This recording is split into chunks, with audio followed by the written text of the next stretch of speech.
Bon, bah voilà, c'est fini, hein, le catalogue 2022. 52 semaines. 52 fois 7 jours. Pas une année complète, du coup.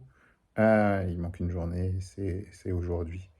Euh, Petite vidéo pour vous raconter. Donc, pendant 364 jours, jour après jour, quotidiennement, j'ai publié un texte. 364 fictions inspirées par le prénom du jour et un produit sélectionné dans le catalogue hebdomadaire mis en ligne par une chaîne de supermarchés.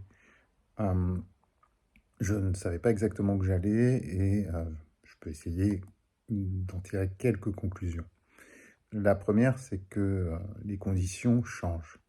Alors, c'est pas un scoop, mais les conditions changent vraiment entre le moment où je me lance dans le projet et le moment où je le termine. C'est la vie, ça, c'est la vie comme tout le monde, hein. Changement de boulot, boulot beaucoup plus prenant et tant mieux. Changement de rythme, changement euh, de circonstances aussi, puisque c'est la vie comme tout le monde. Donc, un petit Covid, un petit moment moins bien, une maladie, voilà. Et j'ai failli le lâcher, hein, notamment pendant le Covid, parce que euh, la fièvre, tout ça, mais ça a tenu jusqu'au bout, et ça a tenu chaque jour, quoi qu'il arrive. Euh, Si j'avais tendance à programmer au début, je l'ai fait de moins en moins. Ça veut dire que je l'écrivais par salle, enfin, j'écrivais pas tous les jours, mais monter la vidéo, mettre en ligne, tout ça, je l'ai fait chaque matin quasiment, même une fois le soir, parce qu'il y a quand même eu une fois où un gros problème informatique, j'ai failli passer à côté. Donc dans l'enjeu marathonien des 364 jours, des 52 semaines, il y a bien ça, tenir quoi qu'il arrive, et cette partie-là a tenu.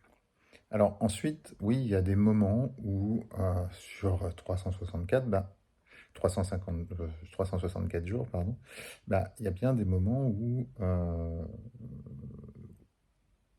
alors j'aime pas parler d'inspiration, mais il y a des moments où on y est moins, où c'est plus automatique, où il y a une forme de mécanique qui se met en place.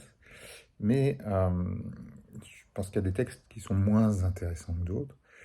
Euh, mais j'ai trouvé un rythme et le sentiment, j'ai pas tout relu, mais le sentiment que mais il y a une forme d'unité qui se crée malgré la discontinuité de la vie. Et ça, c'est pas inintéressant. Ensuite, il n'y a pas de problème majeur de bon, bah, j'arrête parce que j'ai plus rien à raconter, j'y arrive plus.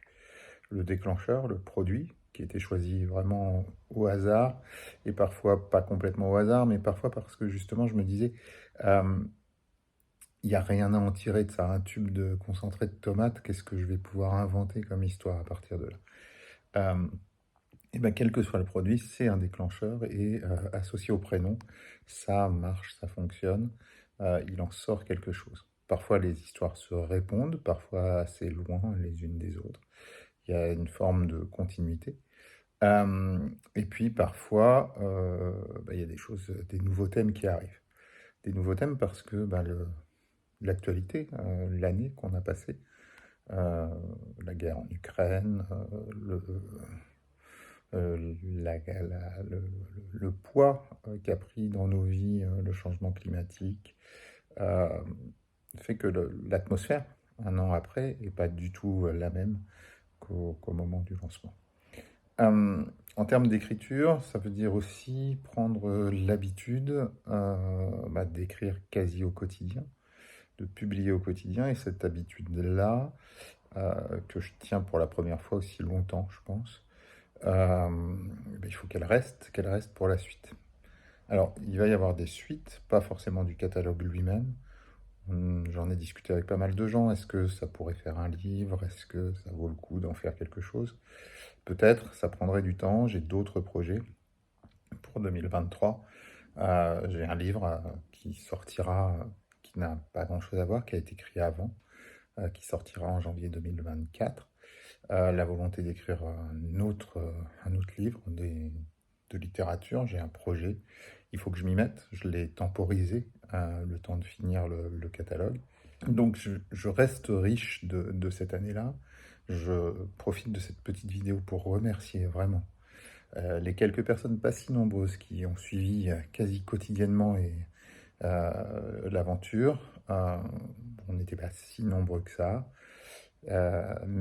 Même si, quand on ajoute la publication sur YouTube, mais aussi celle sur Instagram, sur TikTok, la publication en direct sur mon blog, ça finit par faire pas mal de monde, pas mal de vues au quotidien. Merci à tous, à celles et ceux qui ont participé en laissant des commentaires, en jouant eux-mêmes à la fiction, en jouant eux-mêmes à créer des textes autour du produit et du prénom du jour. Donc c'était un vrai soutien, hein, les j'aime, les lectures, les commentaires dans les moments où on se dit mais à quoi bon ça? Enfin ça rime pas à grand-chose. Dans ces moments-là, oui, c'était important que vous soyez là. Donc merci beaucoup. Euh, et puis bah, il me reste à me lancer dans d'autres choses. C'est maintenant. C'est maintenant que ça va se faire. Je lâche rien. Et puis j'ai donc un beau projet pour janvier 2024. J'aurai l'occasion de vous en reparler. Et puis la suite. Donc tout ça fait que on n'a pas fini de se parler, même si ce sera peut-être plus au jour le jour, comme durant toute cette année 2022. Merci beaucoup, à bientôt et ne lâchez rien, comme on dit dans ces cas-là.